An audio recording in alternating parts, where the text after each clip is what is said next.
Israel's defense minister says his country is facing a war on as many as 7 fronts. Yoav Gallant says Israeli forces are responding to many of them. Iranian-backed militias have stepped up attacks against Israel in response to Israel's efforts in Gaza to wipe out Hamas, a group also linked to Iran and designated a terrorist organization by many countries. On Monday, a suspected Israeli airstrike killed a senior Iranian general in Syria. Iranian state television interrupted regular broadcasting to report the strike and the high-ranking general's death. Security insiders say Sayed Razi Mousavi was responsible for coordinating the military alliance between Iran and Syria. Iran backs a network of proxy militias across the Middle East to advance its interests and pressure its sworn enemy, Israel. Mousavi was killed in a suburb of the capital, Damascus, in a building allegedly used by Hezbollah, an Iran-backed militia that has been fighting Israel for decades. Israel neither confirms nor denies having killed Mousavi. I do not comment on actions according to foreign publications, any action in the Middle East. Obviously, the IDF has a role to defend Israel's security interests. The Iranian broadcast ended with the logo of Iran's Revolutionary Guards with a voice threatening retaliation on Israel. For more now, let's bring in Bente Scheller. She is the head of the Middle East and North Africa Division at the Heinrich Böll Foundation in Berlin. Thank you very much for joining us on DW. First, let's talk about this airstrike. What significance do you put on the killing of the Iranian general in Syria?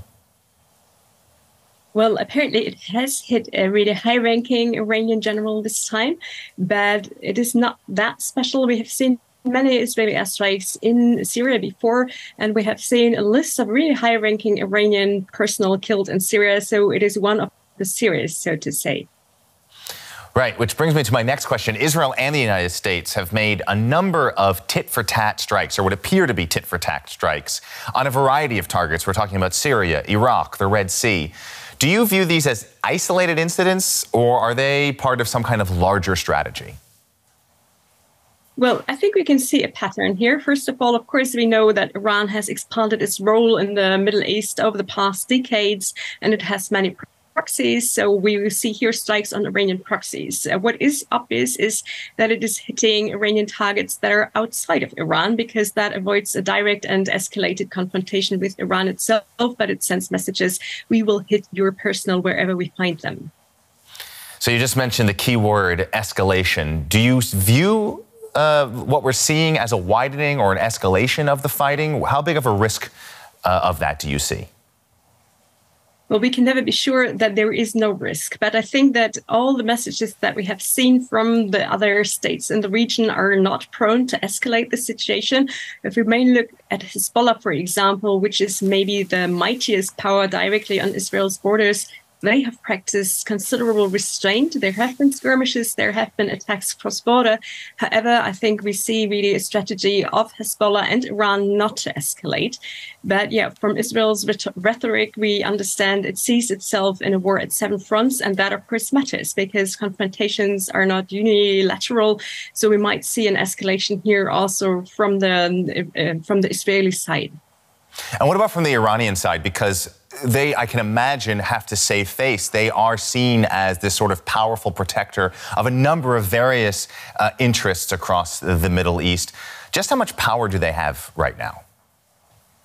Well, they really have a vast network of proxies who can act on their behalf. Some of them, however, are also considerably independent. Hezbollah, for example, is also independent of Iran in many regards. So I think Iran has the potential to manipulate powers that are outside of its borders, but then can enhance the tension with Israel. But I think an all-out confrontation is not in Iran's interest. Israel has the might to hit Iran in a way that really would hurt and harm the Iranian potential. And so far, I don't think that Iran wants to risk losing all that. And the United States, they're also in a very delicate position, supporting Israel, opposing Iran, not interested in escalation either. What is the U.S. role here in kind of balancing all those various pieces, so to speak? Well, for the US, I think the interest has been in the past years to stay out of the Middle East as far as possible. But now that they see after the October 7th massacres, Israel under threat, I think they feel they need to engage. They don't want to engage in Gaza, obviously. And so I think they take care of targets in the region where they also see their own interests at stake. And that is mainly northern Syria, northeast Syria, where they still have troops, as well as Iraq, where they feel a certain responsibility after the withdrawal that they should keep it calm in their own interest. And this is why we are seeing them engaged here. Okay, Bente Scheller there with a view to the Middle East from the Heinrich Böll Foundation in Berlin. Thanks very much. Thank you.